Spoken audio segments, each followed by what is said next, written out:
మొత్తం మీద గవర్నమెంట్ విద్యార్థులు, జిల్లా పరిషత్ విద్యార్థులు, మిగతా కార్పొరేట్ స్కూళ్లకు దీటుగా 590. ఉదాహరణకు మన మండలమే చూసుకోండి, కొంత నాలెడ్జ్ వస్తుంది. 50% నాలెడ్జ్ వచ్చేస్తారు అక్కడే. చాలా మంది టీచర్స్ చెప్పేటప్పుడు కూడా అదే విధంగా చెప్తూ ఉంటారు. మనకి నిజ జీవితంలో ఏవైతే అవసరం అవి మాత్రమే అడిగాడు. ప్రతి క్వశ్చన్ కూడా అనుబంధంగా అప్లికేషన్ టైప్లో ఉంది కాబట్టి మిమ్మల్ని ప్రిపేర్ చేయడానికి కష్టపడే టీచర్లు అందరికీ కూడా ఈ సందర్భంగా తెలియజేస్తున్నాను. రిజల్ట్ వచ్చేసింది. మీరందరూ మీ పాఠశాలలో మంచి మార్కులతో పాస్ అయ్యారు. చాలా సంతోషం. వాట్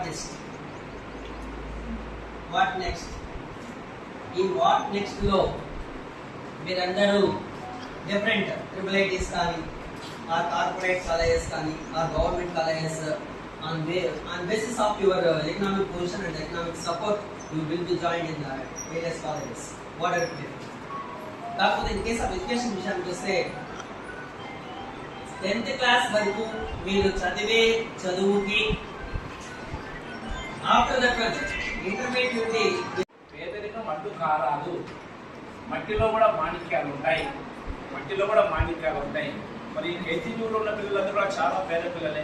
మిగతా మా జడ్పీ స్కూల్స్ అందరూ కూడా పేద పిల్లలే. కాబట్టి చదువుకు పేదరికం అడ్డు కారాదనే ఉద్దేశంతో ఆంధ్రప్రదేశ్ రాష్ట్ర ప్రభుత్వం ఆర్థికంగా ఇబ్బంది ఉన్నప్పటికీ కూడా విద్యా వ్యవస్థ వచ్చేటప్పటికీ కోట్ల రూపాయల పూర్తి ఖర్చు పెడుతుంది. మంచి నిష్ణాతులైనటువంటి ఉపాధ్యాయులంతా పూర్తి ఉన్నారు. కాకపోతే దాన్ని మనము సద్వినియోగం చేసుకోవాలి, దాన్ని ఉపయోగించుకోవాలి. ఉపాధ్యాయులు కేవలం ఒక మార్గదర్శి మాత్రమే, ఇలా చదవాలి అలా చెప్పగలరు, కానీ దానికి తగ్గట్టు పిల్లలు కూడా పూర్తిగా రెస్పాండ్ కావాల్సి ఉంటుంది. వాళ్ళను ప్రోత్సహించడానికి ఐసిడిసి వాళ్ళు చేసిన మంచి కార్యక్రమాలను అభినందించుకోవాల్సిన అంశం. ఇక విద్యార్థులకు నేను ఇచ్చే సలహా ఏంటంటే, ఇక్కడ మీకు వచ్చినటువంటి మార్కులను చూసి మీరు గర్వపడకూడదు అనేది నా ఆలోచన. ఇది మీకు తాత్కాలిక విజయం మాత్రమే. మీరు జీవితంలో ఉన్నత స్థాయికి ఎదగాలి అంటే నిరంతరం కష్టపడుతూనే ఉండాలి. నైతికంగా నిజాయితీపరంగా ఉండాలి, మనం క్రమశిక్షణ ఉండాలి, తర్వాత ఆదర్శవంతంగా కూడా ఉండాలి. ఈ పైన సమాజం ఒక గుర్తింపు చూస్తున్నది మనల్ని. మీరు వీరపల్లి మండలంలో హై స్కూల్లో ఇంతమంది విద్యార్థులు 500 పైన మార్కులు సాధించిన విద్యార్థులందరికీ ధన్యవాదాలు. అందరికీ ప్రథమ ద్వితీయ తృతీయ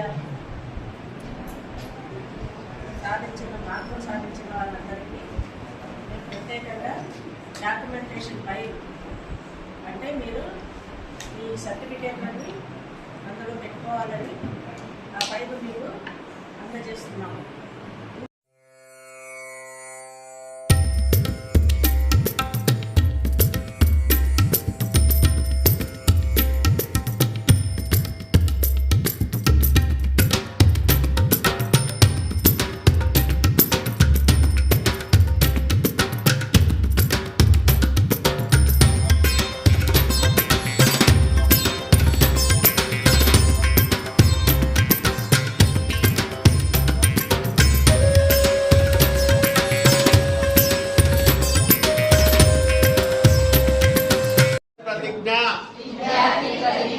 ఎన్ని పనులున్నా ప్రతిరోజు సూర్యోదయానికి ముందే అమ్మా నాన్నలు లేపకుండా నిద్ర లేస్తాను. లక్ష పనులున్నా ప్రతిరోజు వేలకు పడికి వెళ్తాను. ఎన్ని పనులున్నా ఏ రోజు పాఠాలు ఆ రోజే చదువుకుంటాను. నా లక్ష్య సాధనకు 100% ప్రయత్నిస్తాను. ఫలితం కోసం ఎదురు చూడను, బాధపడను. గెలుపు ఓటములు సమానంగా స్వీకరిస్తాను. చదువుతో పాటు ఆటలు, పాటలు, కళలు, కళలు మొదలగు వాటిలో పురోగమించడానికి కృషి చేస్తానని ప్రతిజ్ఞ చేస్తున్నాను.